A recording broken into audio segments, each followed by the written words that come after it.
사도신경으로 우리의 신앙을 고백하겠습니다. 나는 전능하신 아버지 하나님, 천지의 창조주를 믿습니다.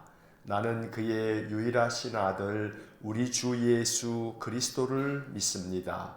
그는 성령으로 잉태되어 동정녀 마리아에게서 나시고 본디오 빌라도에게 고난을 받아 십자가에 못 박혀 죽으시고 장사된 지 사흘 만에 죽은 자 가운데서 다시 살아나셨으며 하늘에 오르시어 전능하신 아버지 하나님 우편에 앉아 계시다가 거기로부터 살아있는 자와 죽은 자를 심판하러 오십니다. 나는 성령을 믿으며 거룩한 공교회와 성도의 교제와 죄를 용서받는 것과 몸의 부활과 영생을 믿습니다. 아멘. 오늘 아침 우리에게 주시는 하나님의 말씀은 이사야 3장 13절부터 4장 6절까지의 말씀입니다. 이사야 3장 13절부터 4장 6절까지의 말씀을 제가 봉독하겠습니다.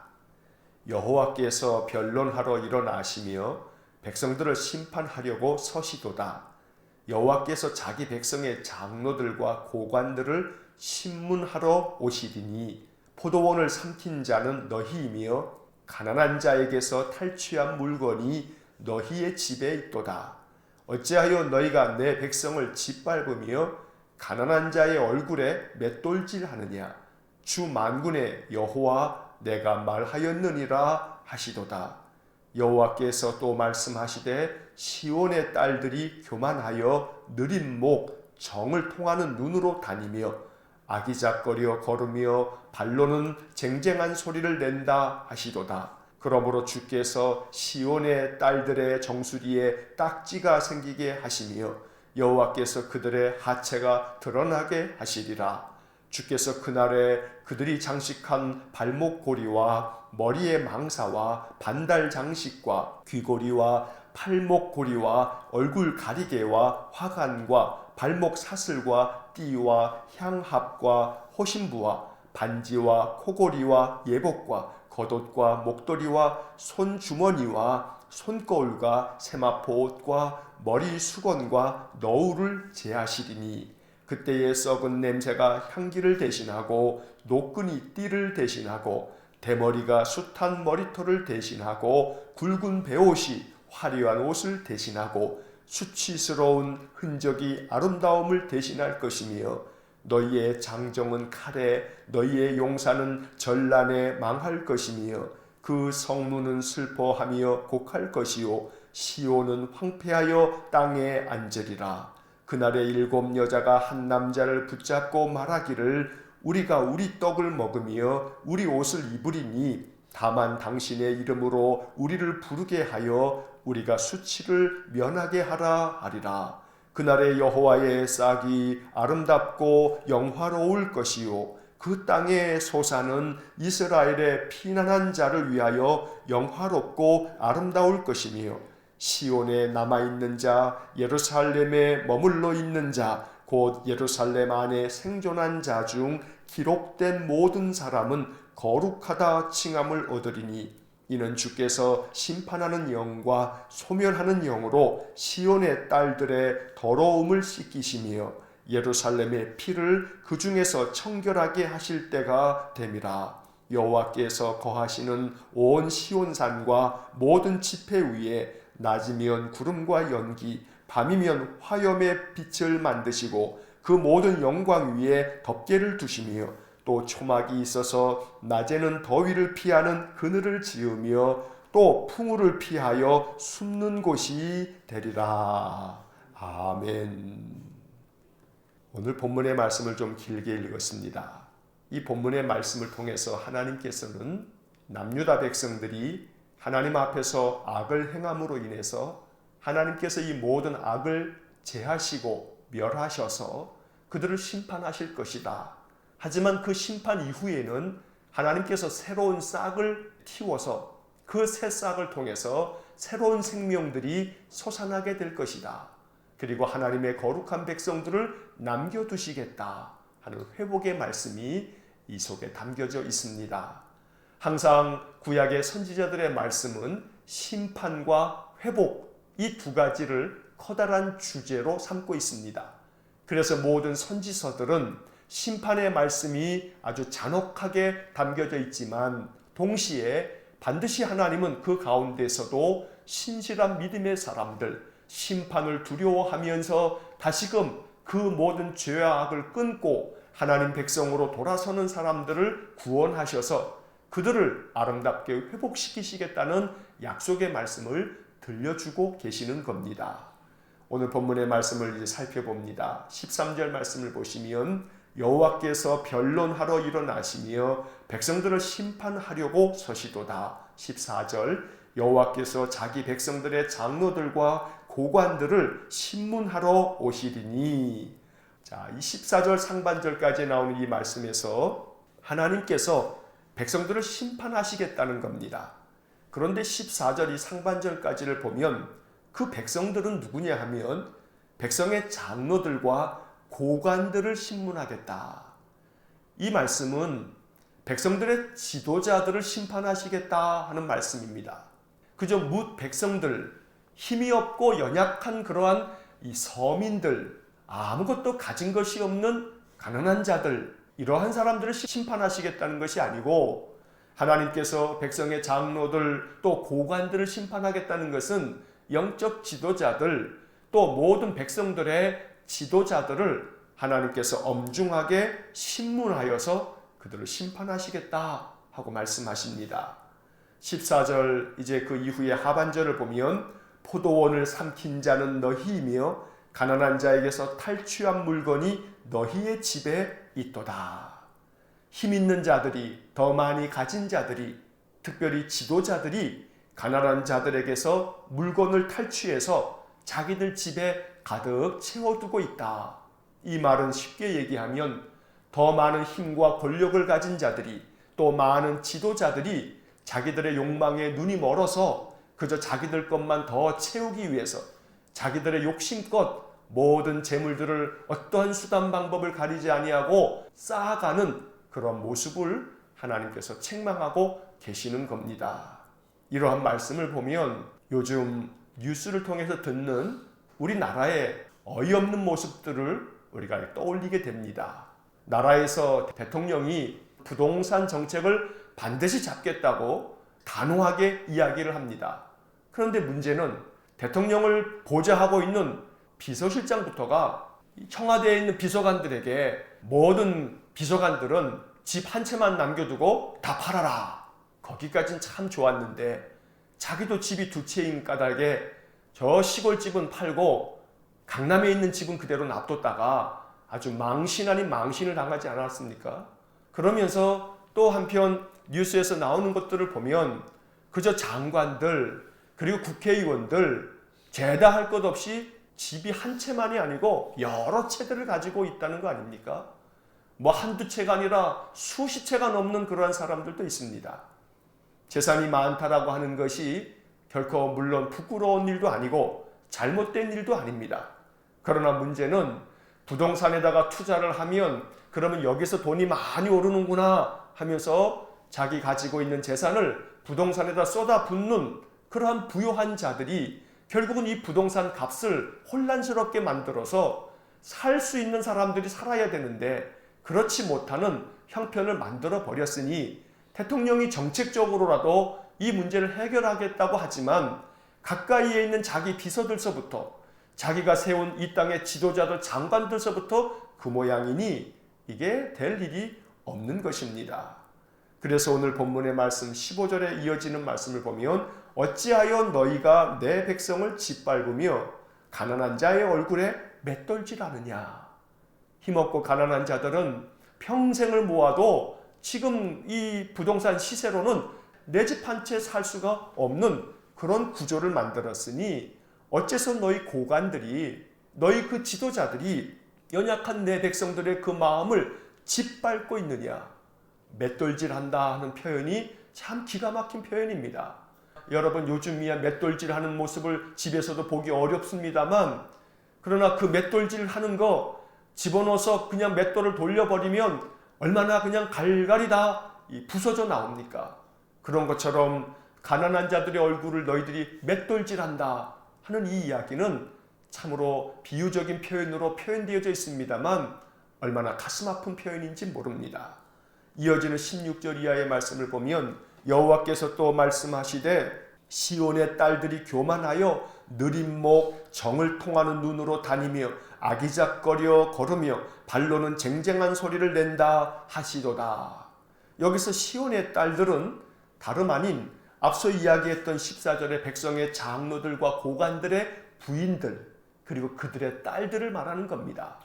자기 남편들은 권력을 가지고 자기들이 가지고 있는 부를 가지고 가난한 자들이 희망도 가질 수 없도록 그들을 맷돌질하듯이 갈아버리면서 자신들의 부를 더욱더 쌓아가는 그러한 시대에 그들의 부인네들, 그들의 딸들은 교만한 눈을 가지고서 그저 자기들의 그 모양만 치장하면서 살아간다는 겁니다. 그래서 17절 이하의 말씀서부터 23절까지의 긴 말씀은 이 자기 딸들과 부인네들이 어떠한 행색을 하고 사는지를 이렇게 아주 구체적으로 말하고 있습니다. 17절부터 보시면 주께서 시온의 딸들의 정수리에 딱지가 생기게 하시며 여호와께서 그들의 하체가 드러나게 하시리라. 18절 주께서 그날에 그들이 장식한 발목고리와 머리의 망사와 반달 장식과 19절 귀고리와 팔목고리와 얼굴 가리개와 20절 화관과 발목 사슬과 띠와 향압과 호신부와 21절 반지와 코고리와 22절 예복과 겉옷과 목도리와 손주머니와 23절 손거울과 세마포과 머리수건과 너울을 제하시리니. 자, 이 말씀들을 가만히 살펴보면 이 자기 부인네들과 딸들이 그저 느린 목을 이렇게 길게 빼가지고 정을 통하는 눈, 그저 정을 통하는 눈은 누구 꼬실 사람 없을까 하면서 그저 돈이 많으니까 자기 남편들 두고서 그런 짓거리들을 하면서 아기작거려 걸으면서 발로는 쟁쟁한 소리를 낸다 하는 것은 다른 사람들을 유혹하는 발걸음으로 그렇게 행색을 하고 다니니 하나님께서 정수리에 딱지가 생기게 한다 하는 것은 결국 이 머리 정수리 위에다가 피부병을 만들어 가지고 그래서 흉하게 만들어 버려서 그래서 결국 그들의 하체가 드러나게 한다 하는 것은 하체를 드러내서 그들이 수치를 당하게끔 만든다는 것입니다.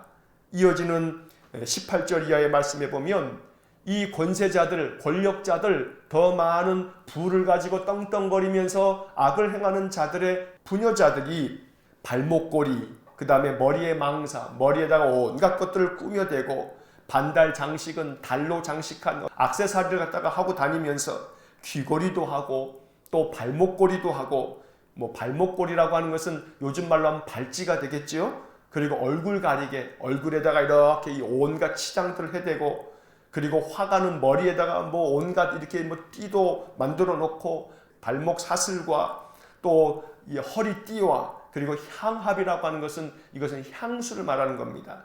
그리고 호신부라고 하는 것은 여러 가지 부적까지 만들어서 그리고 반지와 또 코고리까지 하고 또 온갖 예복과 겉옷과 목도리와 손주머니 이것은 요즘 말로 하게 되면 명품 옷들입니다. 명품 옷으로 치장하고 손주머니라고 하는 것은 작은 가방인데 이 가방 명품 가방 조그만 가방 하나가 얼마나 몇백만 원 몇천만 원 하지 않습니까? 그렇게 손주머니와 또 손거울과 세마포옷과 머리수건과 너울과 온갖 명품으로 치장하면서 그렇게 떵떵거리고 살아가고 있는데 그런데 가난한 자들, 힘없는 자들에게서 너희들이 다 빼앗아 간 것 아니냐. 그러니 너희들이 떵떵거리고 누리고 있는 모든 것들을 다 내가 제거해 버리겠다. 하나님께서 이렇게 말씀합니다. 그리고 24절의 말씀에서부터는 그때의 썩은 냄새가 너희들의 향기를 대신하게 할 거다. 너희들이 띠고 있는 그 허리띠를 내가 다 뽑아가지고 너희들을 채찍질하는 노끈으로 삼을 거다. 그리고 너희의 그렇게 화려하게 장식한 머리는 내가 싹 다 밀어버려서 너희 머리에서 머리카락이 하나도 없게 만들어 너희들을 완전히 대머리가 되게 만들어서 머리 위에 얹었던 모든 장식들이 부끄럽게 만들겠다. 어찌 보면 이런 표현들이 참 우스꽝스럽기 그지없습니다. 하나님께서 얼마나 마음이 답답하고 아프셨으면 너희 머리카락을 다 뽑아버려서 대머리로 만들어버리겠다 하시겠습니까? 이어서 굵은 베옷이 화려한 옷을 대신하겠다. 너희들이 명품 옷으로 치장하고 다니면서 그렇게 떵떵거리고 사느냐, 그 옷이 굵은 베옷이 되게 하겠다. 이 굵은 베옷은 상복을 말하는 것입니다. 너희들의 남편, 너희들의 아들들이 다 죽어서 결국은 너희들이 베옷을 입고 슬피 울도록 만들겠다는 것입니다. 그렇게 해서 너희들의 모든 아름다운 것들을 다 부끄러운 것, 수치스러운 것이 되게끔 하겠다는 겁니다. 또 이어지는 25절에서는 그들의 장정이, 또 모든 용사가, 남편들 또 아들들, 그들의 모든 남자가 전쟁 때문에 다 죽어버릴 거다. 다 망해버릴 거다.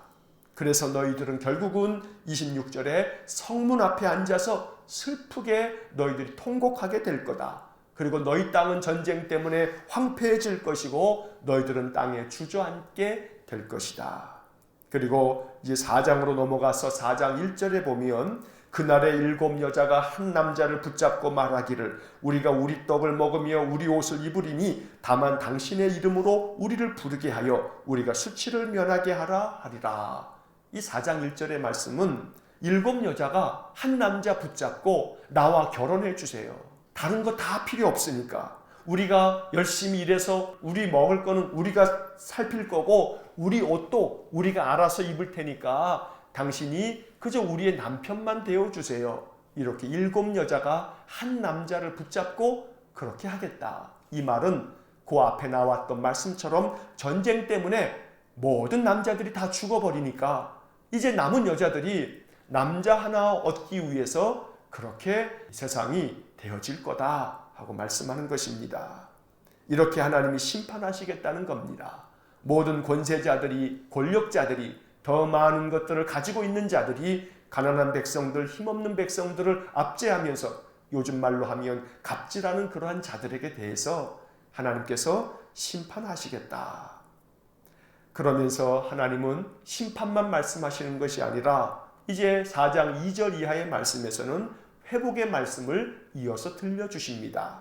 그날에 하나님이 심판하시는 날에 여호와의 싹이 아름답고 영화로울 것이요 그 땅에 솟아는 이스라엘의 피난한 자를 위하여 영화롭고 아름다울 것이며 3절 시온에 남아있는 자 예루살렘에 머물러 있는 자 곧 예루살렘 안에 생존한 자 중 기록된 모든 사람은 거룩하다 칭함을 얻으리니. 결국 하나님께서 온 세상을 심판하실 때에도 하나님께서는 작은 싹을 남겨두십니다. 여기서는 우리가 여호와의 싹이라는 표현을 봅니다만 이제 몇 장 지나서는 하나님께서 구루터기를 남겨두시겠다 하는 말씀도 곧 읽게 될 것입니다. 하나님께서 싹을 남겨두십니다. 그래서 그 싹을 통해서 다시 새로운 생명이 돋아나게 만드신다는 것입니다. 그래서 하나님께서 피난한 자들, 예루살렘 성전에 다시금 돌아와 하나님께 예배함으로 하나님 앞에서 그 심령을 새롭게 하고 하나님을 의지하며 믿음으로 살아가는 사람들, 그래서 예루살렘에 머물러 있는 자, 이것은 예루살렘의 성전에 머물러 있어 하나님께 예배하는 삶을 온전히 살아가는 사람들, 이러한 사람들에게 하나님이 너희들이 참 거룩하다 이렇게 불러주시겠다는 겁니다. 이어지는 4절 말씀에서 이는 주께서 심판하는 영과 소멸하는 영으로 시온의 딸들의 더러움을 씻으시며 예루살렘의 피를 그 중에서 청결하게 하실 때가 됨이라. 오늘 이 4절의 말씀이 참 소중한 말씀입니다. 하나님께서 심판하시고 모든 것들을 다 소멸하시지만 그 까닭은 더러움을 씻어내기 위해서입니다. 그 모든 더러운 것들을 청결하게 하시기 위해서입니다. 심판은 모든 것들을 끝장내시려고 하는 하나님의 멸망의 손길이 아닙니다. 심판을 통해서 하나님은 모든 것들을 다시금 씻어내고 다시금 정결하게 만들어서 하나님의 거룩한 백성을 그 가운데서 새롭게 싹 틔우게 만드시려는 하나님의 사랑의 손길인 것입니다. 이 말씀은 2700여 년 전에 유대 땅에 선포되었던 예언의 말씀입니다. 이 말씀 그대로 200여 년이 좀 더 지나서 남유다는 하나님의 말씀처럼 심판을 받아서 멸망하고 말았습니다. 하나님의 말씀, 선지자들이 주시는 이 하나님의 말씀을 그들이 경청하지 않았기 때문입니다. 오늘 이 말씀을 우리가 2700여 년이 지난 21세기 2020년에 귀 기울여 들어야 할 이유는 오늘 우리가 살고 있는 이 시대가 오늘 이 본문의 말씀과 다르지 않기 때문입니다. 힘 있는 자들, 권력자들은 정규직, 비정규직 문제, 이 문제들을 해결하려고 하지 않습니다. 그대로 내버려 둡니다. 그러면서 비정규직 많은 젊은 아이들이 지하철 그 문을 고치려다가 그저 사고로 죽기도 하고, 얼마나 많은 그런 산업재해들이 이루어지고 있습니까? 이러한 문제에 대해서 정책을 결정할 만한 사람들이 법을 만들면 좋은데 자기들의 당리당략에 사로잡혀서 국회도 열지도 아니하고 민생 법안들을 많이 해결해야 되는데 그 법안들을 만들어서 문제들을 해결하기보다는 자기들 밥그릇 싸움만 하고 있다는 겁니다. 여당도 야당도 아주 못된 놈들입니다. 이러한 것들에 대해서 국민들이 더 분명하게 알고 심판해야 합니다. 끊임없이 심판해야 합니다. 여당이 지금 얼마나 자만해 있습니까? 국회의원 총선거를 통해서 자기들 다수당이 되었으니 이거 국민의 뜻이라 하면서 얼마나 또 오만방자합니까? 그렇게 되면 내년 4월 달에 또 보궐선거를 통해서 심판해야 되고 또 이어서 대통령 선거를 통해서 또 심판해야 합니다. 오늘 성경의 말씀을 통해서 하나님은 하나님께서 심판하시고 소멸하시는 까닭은 모든 더러움을 씻어내고 또 그들을 청결하게 하기 위해서라고 말씀하는 것입니다. 어찌 보게 되면 인류의 큰 역사로 따지면 이 코로나 감염병이라고 하는 것이 우리 인생들에게는 재앙처럼 느껴지지만 그러나 큰 하나님의 눈으로 바라보면 하나님이 더러움을 제거하는 과정이 아니겠습니까? 하나님이 세상을 청결하게 만드는 과정이 아니겠습니까? 온갖 야생 동물들을 무차별로 그냥 잡아먹는 인간의 이 모든 더러운 것들을 이렇게 안 하면 이것이 씻겨지지 않으니까 하나님이 이 모든 것들을 다 씻어내시려고 이러한 재앙을 그저 내버려 두는 거 아니겠습니까? 어찌 보면 그런 것 때문에 우리가 피해를 당합니다. 세상이 다 하나로 연결되어져 있기 때문입니다. 그래서 우리는 나는 아무 죄가 없는데 왜 이렇게 내가 피해를 당하느냐 호소할 수 있습니다. 그러나 한 가지 하나님은 또 이렇게 말씀할 것입니다. 세상이 다 하나로 연결되어져 있는데 네가 아무런 죄가 없이 지금 이 코로나 감염병 때문에 피해를 당하느냐? 아니다. 그러면 반대로 뒤집어서 너는 그 세상을 깨끗하게 만들기 위해서 단 한마디라도 기도한 적이 있느냐? 세상을 위해서 기도하는 것은 남의 일인 양 그저 나에 대한 기도만, 내 가족에 대한 기도만 했을 뿐 세상 열방에 대해서, 다른 나라에 대해서 내가 뭐이 기도할 필요가 있나 하면서 기도의 담을 쌓지 않았냐?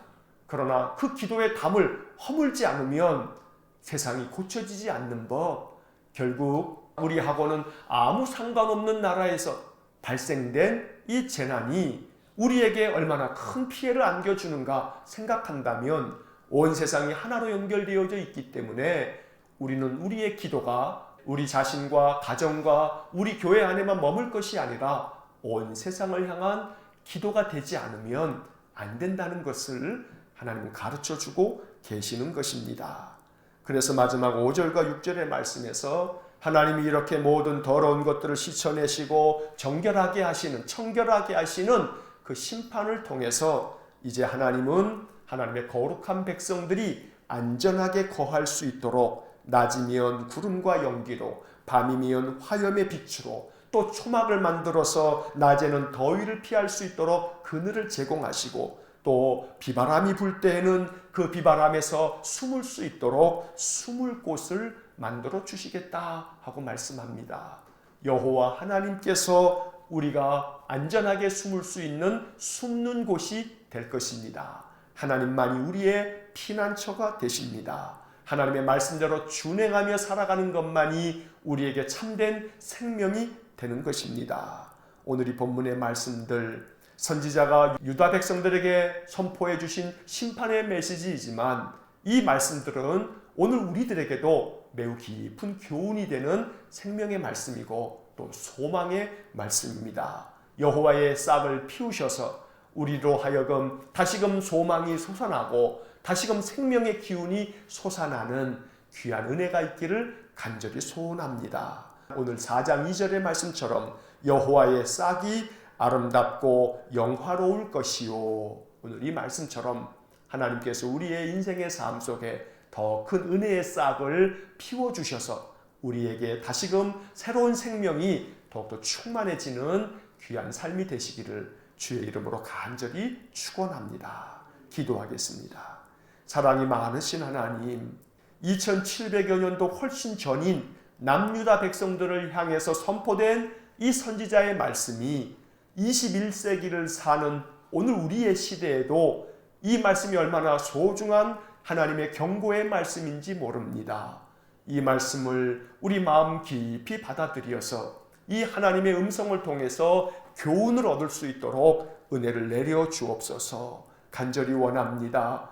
이 땅의 모든 지도자들, 권력자들, 권세가들이 하나님의 말씀 앞에 돌아서 저들로 하여금 그 모든 더러움과 모든 악함을 제거하여 온 백성들을 잘 섬길 수 있는 지도자들 되도록 은혜 내려 주옵소서. 그래서 하나님의 정의와 공의가 세워지는 나라가 되게 해 주옵소서. 자비로우신 하나님, 연약한 백성들을 긍휼히 여겨주시고 항상 가난하고 힘없는 자들, 이 땅에 참으로 연약한 모든 국민들이 하나님의 보호하심을 받아 온갖 비바람이 부는 가운데도 하나님이 우리의 피난처가 되어주시고 우리의 안전지대가 되어주셔서 우리의 삶을 지켜주시고 보호하여 주옵소서. 여호와의 싹이 아름답고 영화롭겠다 했으니 하나님 우리의 삶 속에 소망의 싹이 솟아나게 하시고 감사와 찬양과 기쁨과 평안이